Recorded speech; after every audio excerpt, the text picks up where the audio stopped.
essa semana a gente vai falar sobre velhice, como envelhecer com saúde. É claro que ela não está representando os velhinhos, mas ela veio para ajudar a acrescentar no conteúdo, porque ela lida com isso. Eu vou apresentar a Alessandra Serri, que ela é do CLAP, né? Que é o Centro de Longevidade e Atualização de Piracicaba. Além de todo o conhecimento, né? Ela tem muita experiência prática, porque você lida diariamente com eles, né? Sim, Gra, a gente lida, né, lá no CLAP, e a gente já vem, né, tanto a minha sócia e eu, com uma bagagem aí de vários anos trabalhando com esse processo de envelhecimento. E a gente tem lá diariamente várias histórias, né? Então a gente aprende muito com eles e a gente aprende também a olhar esse processo de envelhecimento sob diferentes óticas, né? Vendo bastante coisa que pode ajudar esse processo e o que não seria legal, né? O que poderia prejudicar esse processo de envelhecimento. Antes de mais nada, eu gostaria, Alessandra, que você explicasse para a gente o que a CLAP faz hoje em Piracicaba. O CLAP, a proposta do CLAP é oferecer atividades variadas, né, e que promovam esse envelhecimento bem-sucedido. O envelhecimento bem-sucedido hoje é o sonho de todos, né, que envelhecem. Então, envelhecer com saúde, com convívio social, com perspectivas. E o CLAP tem essa proposta, né, ele tem esse objetivo de propiciar várias atividades que contemplem aí a saúde física, a saúde cultural, a saúde cognitiva, a saúde social. Então, a gente tem o nosso slogan, né, que é CLAP porque a vida é digna de palmas. Então, a nossa missão é aí fazer com que essa vida seja digna de palmas. Com certeza. Aí eu te pergunto, com toda essa sua experiência, é possível envelhecer com saúde? Sim, te respondo com toda certeza, sim. E hoje a gente tem até lá no CLAP algumas pessoas que hoje, na velhice, se dizem muito mais saudáveis, muito mais felizes do que quando eram novas, né? Então, assim, a gente talvez tenha um preconceito, um medo, né, desse processo de envelhecimento. E se ele for bem vivenciado, se ele for bem, assim, desenvolvido, ele pode ser muito bem vivido, sim. Olha que maravilha, né? E segundo o estudo do IBGE, hoje em dia a população no Brasil, a terceira idade, uns 12%. Falam que daqui 20 anos isso vai triplicar.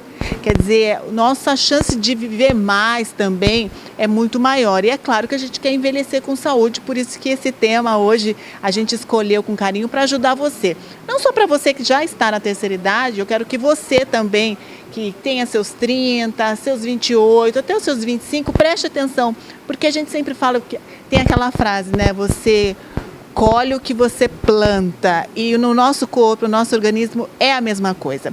Eu queria que você me falasse quais são os principais pilares hoje do envelhecimento. Os principais pilares são a parte emocional, né? Cuidar dessa saúde emocional, como se vê essa velhice, cuidar da saúde física e cuidar dessa saúde social também. Tem a parte de alimentação, claro, tem a parte de exames que tem que ser feitas, tal. Mas eu acho que hoje, dentro de todo esse mix que a gente tem que ver aí, é a saúde emocional que tem que se ver muito, tem que se trabalhar e desenvolver muito. A questão do convívio, porque existe uma tendência desse idoso, às vezes, querer se isolar, e isso é extremamente prejudicial e perigoso. E tem essa questão também de ser ativo, manter-se ativo, né? Seja com ginástica, com dança, com natação, mas manter-se ativo. Por isso a gente convidou a doutora Idamisa, a nossa psicóloga do programa, para falar um pouquinho dessa tal saúde mental. Como que a gente consegue, né, botar lá tudo em ordem? Vamos ver.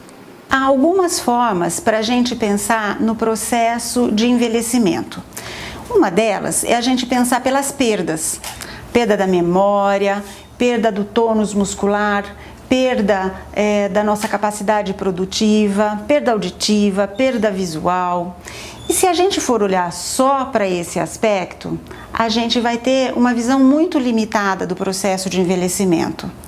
Um outro aspecto para a gente olhar é a gente se conectar com tanto que a gente pode aprender a partir do processo de envelhecimento, né? É uma oportunidade de superação, né? E como que a gente poderia estar buscando essas superações? É cuidando do nosso físico, cuidando da nossa alimentação, das novas atividades físicas até que a gente vai precisar estar desenvolvendo, é cuidar da rede de amigos, cuidar da clareza emocional, da nossa clareza na expressão, cuidar do nosso humor, né? Porque muitas vezes a gente vai ficando solitário, vai ficando de mau humor, né?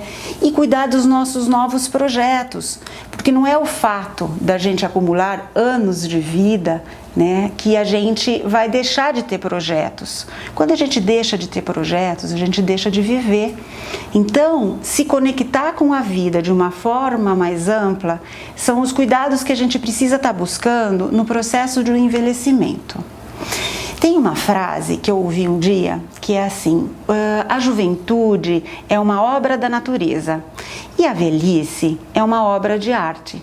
Então, nessa metáfora, né, a gente entende que a juventude é dada, né, o tônus muscular é dado, o viço, a possibilidade da gente se conectar com a vida é dado, né? Agora, no processo de envelhecimento, a gente vai ter que construir dia a dia, né? A gente tem que buscar como a gente busca um projeto de uma obra de arte. A gente tem que idealizar, buscar, se dedicar e escolher instrumentos para executar essa obra de arte, né? Então, a minha reflexão fica nesse sentido, né? Que a gente deva buscar o processo de envelhecimento dia após dia na nossa busca cotidiana, né? Através de todos esses aspectos, e que o melhor, o grande objetivo nosso, o grande foco é envelhecer com qualidade de vida. E um dos fatores importantes também que a gente fala sobre alimentação em todo o programa, e a gente sabe que ela ajuda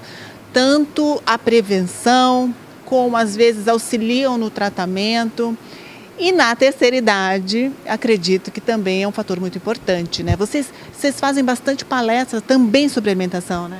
Sim, com certeza, Gra. A parte de alimentação, ela influencia sim, né? Até porque as próprias mudanças que o envelhecimento muitas vezes impõe vão afetar essa parte alimentar também. Então é importante que seja avaliada essa questão, né, alimentar, nutricional, e eles têm sim várias palestras com nutricionistas, com nutrólogos, para sempre estar objetivando que eles tenham informações que sejam importantes para esse envelhecimento bem-sucedido. Olha só, então quem vai falar? É claro que a nossa nutricionista Milena vai falar. E eu pergunto a você, Milena, uma alimentação saudável é o segredo da velhice? Oi, pessoal. A alimentação é sim uma base para a velhice saudável. O que acontece é que se durante a sua vida você tiver uma alimentação adequada, você minimiza muito o risco de chegar numa velhice com doenças. E isso por si só já melhora muito a qualidade de vida nessa fase mais adiantada, né, de idade das pessoas. Por outro lado, o que acontece é que você precisa de muitos nutrientes nessa fase, porque a mastigação já é diferente, muitas vezes o idoso tem dificuldade com algumas consistências, a dentição já é mais frágil, então alimentos mais duros, mais difíceis de fazer digestão, muitas vezes são deixados de lado, o próprio estômago já tem uma função um pouco reduzida, o intestino também já não absorve os nutrientes da mesma maneira, então o próprio corpo é como se ele estivesse desgastando. Se você não cuida, se você não repõe a mais aquilo que é necessário, o corpo não dá conta de utilizar. Então, é necessário sim prestar muita atenção nas dosagens, nas quantidades da alimentação e nas combinações. Algo que é muito frequente é que os idosos deixem de lado esses alimentos que são mais duros. Então, a carne, por exemplo, a salada crua, eles vão ficando muito mais propensos a consumir alimentos mais molinhos. Então, purês, leite com café, pão. E isso não traz um valor nutricional muito acentuado. Muitas vezes você fica deficiente em algumas vitaminas, em vários minerais, porque a alimentação vai ficando muito restrita. Então é importantíssimo variar. A gente pode adequar as consistências sim, por conta dessa questão da dentição ou da mastigação, mas não pode faltar determinado grupo de alimento. Então você não consegue comer a salada crua, então faça esse vegetal refogado ou cozido. Você não consegue morder uma fruta, por exemplo, então coloca ela de uma outra maneira, numa salada de fruta ou num suco. E assim a gente adequa a alimentação para que o idoso receba tudo que é necessário de nutrientes, para que ele sim tenha uma velhice muito saudável. E olha, voltando a falar sobre a saúde mental, uma das doenças, né, que acho que apavora a gente são os transtornos mentais, né? Alzheimer, né? Entre outras, as demências, né? Você tem algum trabalho com pacientes com Alzheimer? A gente tem vários pacientes, né, que acabam vindo para o CLAP por indicação, porque muitas vezes, esse cérebro ele está pouco estimulado. Então hoje existem vários trabalhos científicos mostrando que quando o cérebro ele está sendo estimulado e em diferentes áreas, em diferentes formas, você tem um cérebro mais blindado, digamos assim, mais protegido, porque essas redes neurais são mais fortalecidas. Então você tem um cérebro que vai responder melhor, né, a esse processo de envelhecimento. Então a gente tem hoje vários alunas que estão lá com a gente por indicação e o mais bacana é que a gente consegue ver a melhora, né? Isso é muito fantástico. A gente tem depoimentos de filhos hoje falando, olha, minha mãe está muito melhor, ela está muito mais esperta, o nível de memória melhora muito, a capacidade potencial de atenção, potencial de concentração, porque a partir do momento que você estimula esse cérebro, você oferece atividades, exercícios específicos, né? Você acaba fortalecendo essas redes neurais, então ele fica mais blindado. Tem, né, alguns pesquisadores que usam esse termo, uma blindagem cerebral. Vamos entender mais? A Unimed convidou o Dr. Theo, ele é neurologista, para explicar um pouquinho sobre se a genética influencia, quais os fatores que agravam, enfim. Vamos entender melhor sobre o Alzheimer.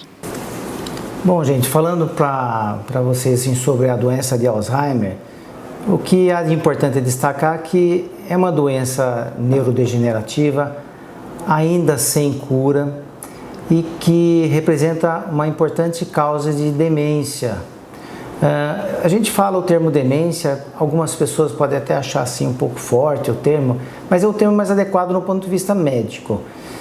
São as doenças em que vai haver uma dificuldade adicional na sua rotina de tarefas, de memorização, de linguagem, e que existem, na verdade, várias causas. A doença de Alzheimer representa cerca de 50% dessas causas de demência. Então é importante lembrar que, embora Alzheimer seja bastante divulgado hoje, é bastante comentado em notícias, em textos, na mídia, mas temos que lembrar que metade dos casos de demência existem vários outros fatores, alguns deles até evitáveis. Mas voltando no que se diz a doença de Alzheimer, o que há sempre um questionamento das famílias, das pessoas, se existe um fator hereditário, se o caso de ter uma pessoa na família há um risco maior, o que poderia se fazer para evitar. Bom, a doença de Alzheimer ela tem realmente uma influência genética relacionada a vários segmentos dos cromossomos, não é uma única alteração. E que, havendo aumento de alterações, a gente chama de alelos, você aumenta a chance de desenvolver essa doença. Ela tem um caráter de hereditariedade, ou seja, de ter mais casos assim, entre mães e filhos, avós, quando a doença de Alzheimer ela incide numa idade que a gente fala pré-senil, ou seja, antes dos 60 anos. Então, numa família que há um caso de Alzheimer confirmado, lá pelos seus 42 anos, 45 anos, 50, existe uma chance estatística um pouco maior dos seus descendentes também sofrerem da doença. E a forma mais comum que aparece na pessoa mais idosa é uma forma mais pontual em que a chance de hereditariedade é muito pequena. É um pouco quando há um caso na família, a chance dos seus descendentes também sofrerem seria um pouco a mais do que numa família que não há nenhum caso registrado. Na verdade, o único fator inequívoco de aumento de chance de favorecer o Alzheimer é a idade. É o único fator predominante. Já foi discutido no passado quanto a hábitos, assim, dietas, até antigamente falavam que panelas de alumínio, talvez vocês já tenham ouvido falar essas histórias. Mas não há nada que possa ser comprovado, a não ser idade.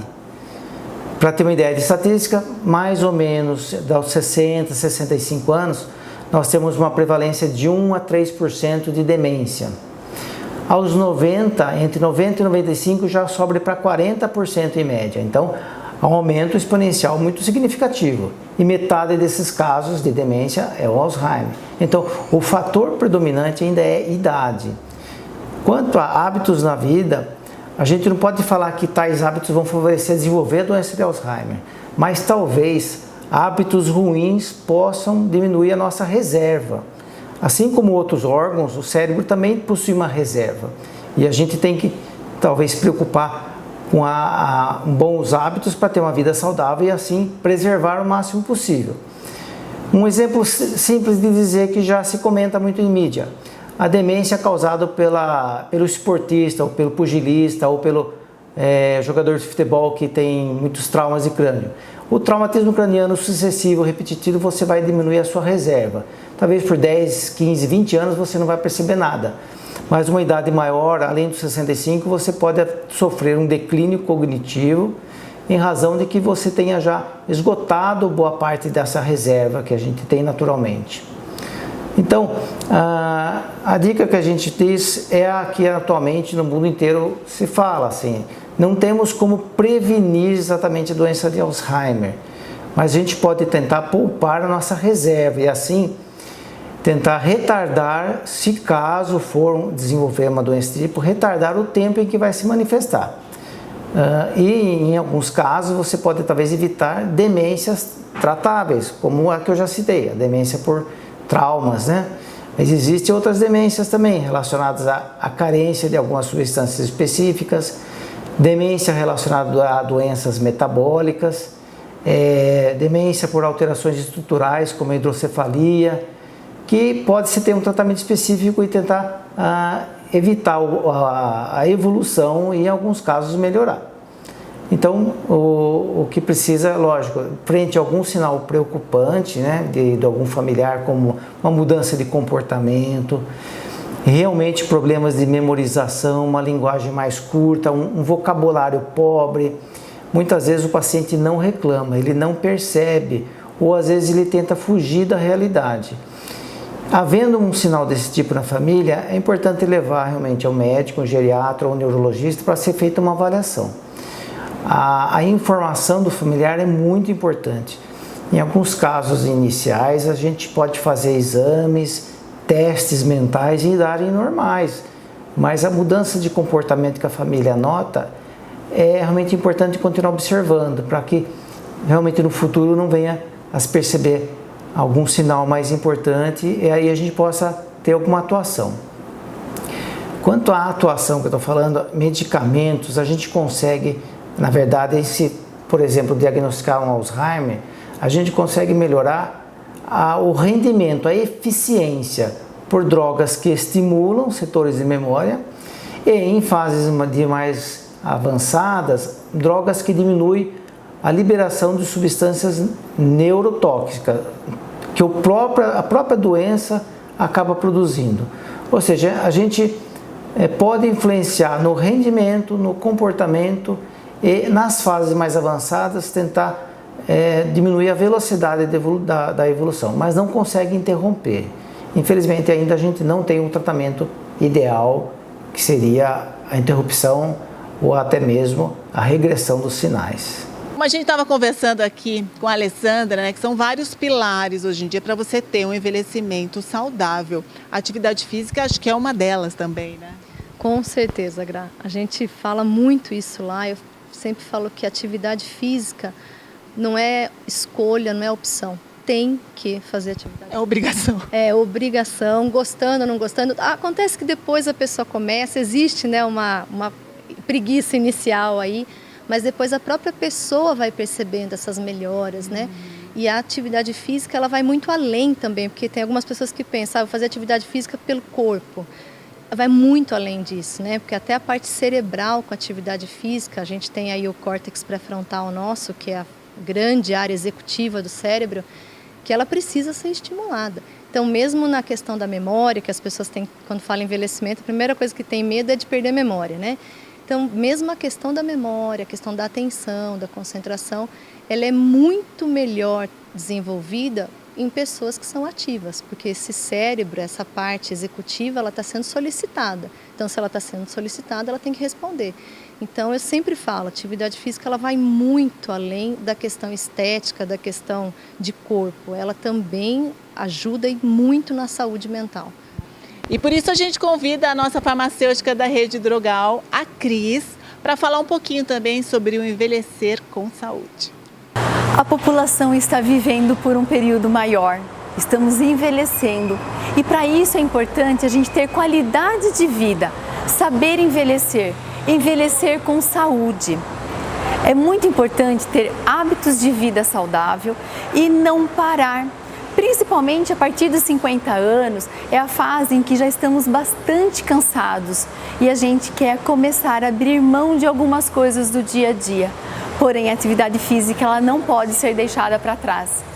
Junto com as patologias da idade, vêm as dores das articulações, o que nos faz movimentar menos o corpo e, com isso, cada vez mais sentir mais dor. Para envelhecer, nós temos que ter hábitos saudáveis também na alimentação. Impedir ou diminuir alguns alimentos que danifiquem o desenvolvimento do organismo ao longo do tempo.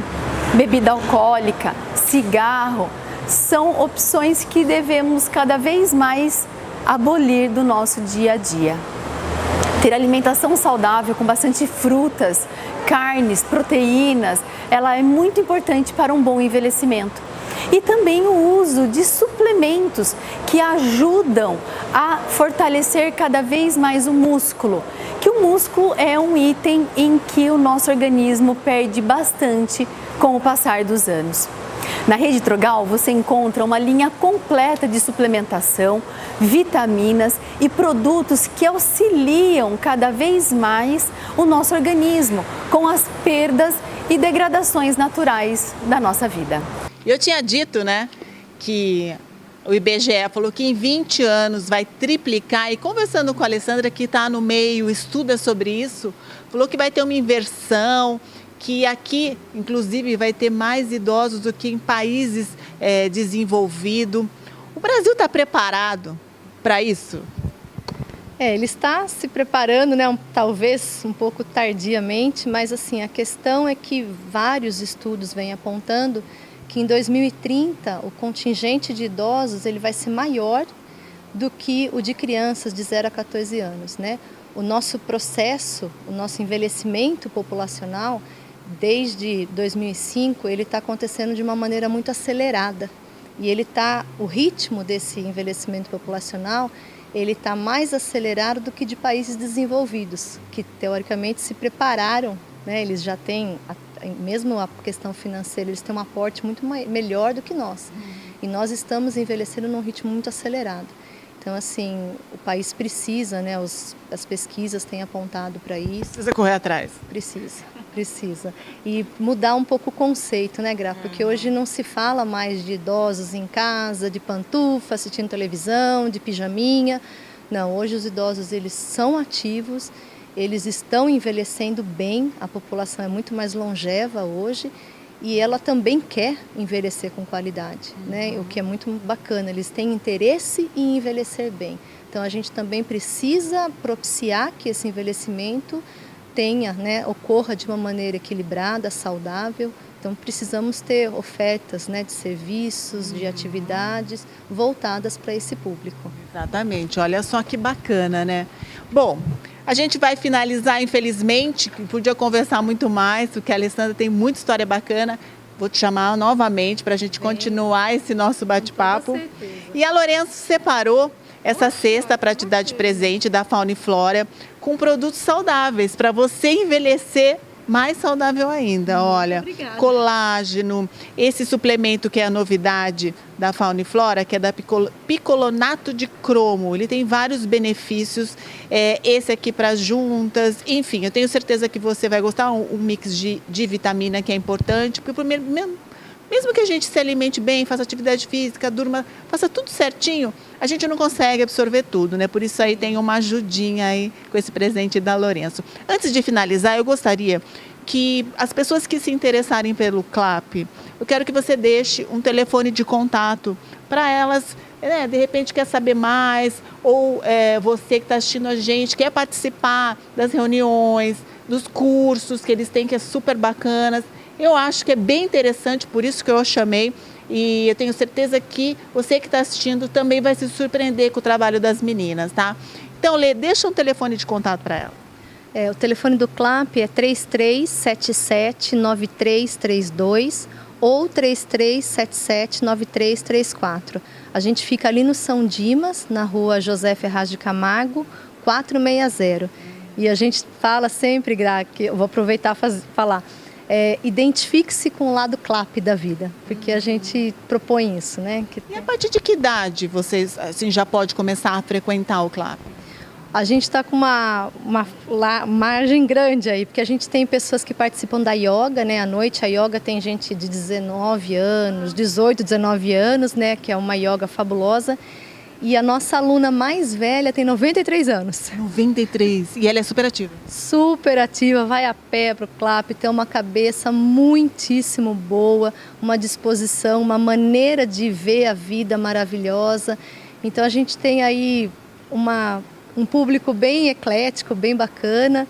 E então a gente vivencia esse envelhecimento de várias maneiras aí. Maravilha. Um dia a gente vai visitar, vai em loco lá, conversar com essas senhoras, né, colher uns depoimentos. Então tá aí uma super dica para você. Envelhecer com saúde é possível, sim. É claro que são vários pilares. A gente tem que se atentar a todos eles, nem que seja pequena porcentagem, mas a gente tem que começar. Ela acabou de falar que vai crescer muito essa área, então tá aí, os profissionais estão assistindo a gente, aí começa a desenvolver projetos para eles, porque eles têm muito a acrescentar fora todo o know-how. Exatamente. Com certeza. Obrigada, minha linda. Muito obrigada, Gra, foi um prazer estar aqui. Prazer foi meu. Sempre à disposição. Obrigada. E vocês fiquem com Deus e até semana que vem com mais um De Bem com a Vida.